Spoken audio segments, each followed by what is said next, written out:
Bismillah, alhamdulillah, wassalatu wassalamu ala rasulillah. Riyad Ourzazi. I'm here in Kuala Lumpur, Malaysia, in a center called Raudhatus Sakinah. Such an amazing center, such an amazing, in fact, initiative. It's a shelter providing help for the youth, especially women who may have gone through some unfortunate difficulties or whatnot.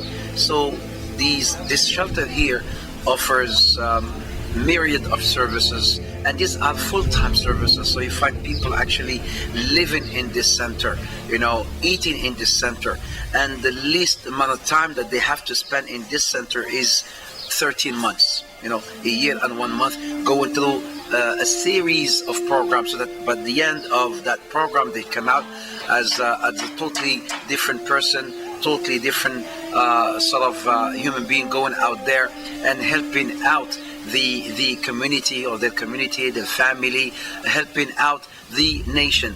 MashaAllah, tabarakallah. I mean, this really reminds me of like the Prophet ﷺ, and how much importance he attributed to the youth. He valued the youth ﷺ so much that he knew how to bridge that gap and how to speak to the youth. So now, in North America, we're having that problem, in our centers, Islamic centers, how to attract the youth to come to our centers, like, masajid. Sometimes the people, they perceive these centers as just like a place of worship, pray and go home. And sometimes, we have to drag our kids to come to these centers, to come to the mosque. Well, as in fact, they should come from their own heart. They should love to come to the center, they should love to come to the masjid, but why a lot of our youth are not so much interested in coming to the masajid anymore, or to the Islamic centers anymore, is because I think one of the primary reasons is we don't cater much to their needs in terms of not only like spiritual needs, but ya akhi, ukhti out there, there's more than just spirituality. Look at even the Masjid al-Nabawi,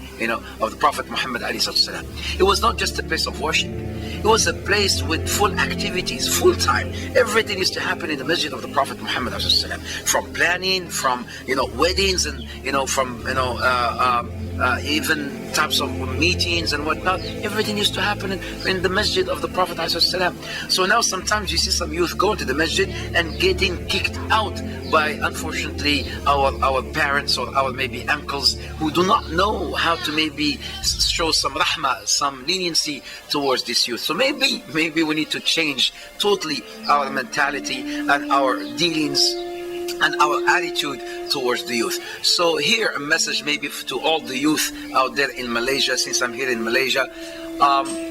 If you're by Kuala Lumpur, drop by this center, the Raudhatus Sakinah. Check them out. I'm sure you'd be really happy, and I'm sure you would want to pitch in as well and be part of this legacy. At some point, we will all have to depart from this life. But what will you leave behind you? The question is, what legacy are you going to leave behind you? I hope and I pray that Allah subhanahu wa ta'ala to guide us all, and I hope and I pray that Allah subhanahu wa ta'ala make this ummah, with their youth, to be the future carriers of the flag of La ilaha illallah, the air that we breathe. I ask Allah subhanahu wa ta'ala to guide all the youth, to preserve them, to bless them, inshaAllah ta'ala. Ameen. Barakallahu fikum wa jazakumullahu khairan. Wassalamu alaikum wa rahmatullahi ta'ala wa barakatuh.